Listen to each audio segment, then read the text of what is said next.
So here's my flower scallop design page. I used the Tim Holtz Adirondack lights. They're not all lights actually. Juniper, eggplant, and lemonade. These are the alcohol inks. Yes, I have a little chip piece that I've in my little cheat sheet where I've dabbed some of the, well, I painted on some of the color and I've put the colors, so when I want to know what color I'm looking for on the alcohol inks, instead of going, boy, what's that going to look like? You got a little palette. Oh yeah, a little palette. I like that. So you take a few drops on your blender. And this is the foam, right? Foam blender by Ranger Ink. This is how I did this side. I made it dotty. This is just a scrap piece of paper that's glossy, so I can show you what I did. And I just did like that, and I dabbed it around. I got that look right there. Obviously, you're going to get a new look every time you do it. You can blend it. You can do all kinds of crazy things. But I kind of made it like dots. That was for this side. How many colors? 3? Just 3. Now on this side, I just used 2 colors, and I used my koi water brush. I probably put it somewhere, but let's do here. A little drop yellow here. And I did some yellow like this, all around the edges. Then I added a little bit of juniper to do this album. Like a little over here, a little over here. And you can squeeze the pen and get more liquid if you need to blend more.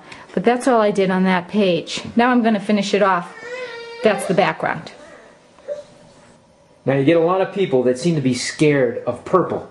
Now take a look at this wisteria collection as we finish off this project. And more importantly, take a look at these cute little stamps. Oh yeah.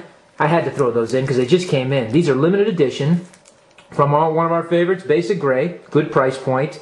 And limited edition meaning they've made X amount, and once they're gone, that's it. So I'm going to attach the paper to this page of the album. And I used some of the purple. That's from the Wisteria collection. Basic Grey. Distress the edges. I used a sander in my finger to distress that. And I'm going to glue this together. Let me get really in on tight so you can see I'll glue that the edges. Alright. as soon as I do the back side. Inquiring minds want to see. On this one I'm going to put it like this. Now let me show you how I distress the edges. Now I just ran to the sink and I wet with my finger the edges. I went around maybe 2 times. So it's nice and wet now, see? This is all you do. And you just squish it in. It's really fun to do. Once you start doing it, as you can tell, you start ripping. And you can also distress here. You can start to pull the paper off. Look at that. It works really well. It's just because it's wet. Yeah, it and then like I tore it a few places to make it look like it naturally tore there. And I kind of curled it up to as I was working in.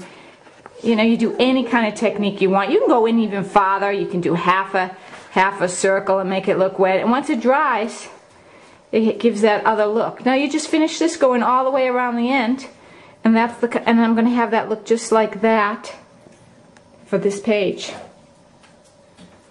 Now on this scalloped page, I sprayed some gold glimmer mist from Tattered Angels. It is fabulous. I just laid it on my craft sheet. Squirt, squirt, squirt. Look at this. It shines. It's so beautiful. If you don't have gold in your palette on Tattered Angels, definitely consider buying this. It's beautiful. And then I'm like, well, how's it going to look on another color? So I took some Cosmo Cricket blackboard and I sprayed the gold on that. Is that wonderful? There's the back, and black and white, Tattered Angels. Okay, let's finish the album. I'm going to use Claudine Studio Medium Gel, and all I did for all the pages of the album is I glued the sheets on. I cut them. Here's one that's cut. Look, I played with alcohol inks here. No one's going to tell I played with alcohol inks. No one is going to tell. Nobody will know, huh? And I'm going to just dip it in, glue the back, press it on, and that will be the page. And this is this page. Here's a circle page I did. I have a photo that's 3 by 4. I thought it's a good size to work with if you're going to use some photos. And on this page, which I think is really pretty, around the edge is alcohol inks, eggplant, and lemonade. And you can barely see it, but it adds a little to the edge of the page. I like it. Nice accent. And see, the page would go like that. So that will go. Let's move this piece of paper. This page, I love the scallop shapes. I just outlined it on a piece of paper, and I hand cut the paper and glued it on. Oh my, that's I cool. find cutting paper like sewing. It's therapeutic. There's another page. This is all the My Little Yellow Bicycle white album.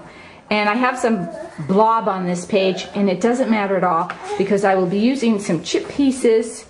I'll either put a photo over my blob or I will put some chip pieces. Who knows, but you will never know it's there in the final. Now this is the page I did with that gold glimmer mist, which is, whoa, I totally love it. That's a bomb. I'll be using that a lot. And here will be my front page with some Basic Grey fiber that does not match this collection, but I'm going to attach it all like that. And oh, I thought for the middle of the flower, wouldn't this chip piece be kind of cool if I glue that right in there? Ooh. Maybe put a word or a letter, or who knows. But that will be the album. Look at this album. Isn't that cool? Clear album would work really pretty too. I mean, everything to try with wisteria.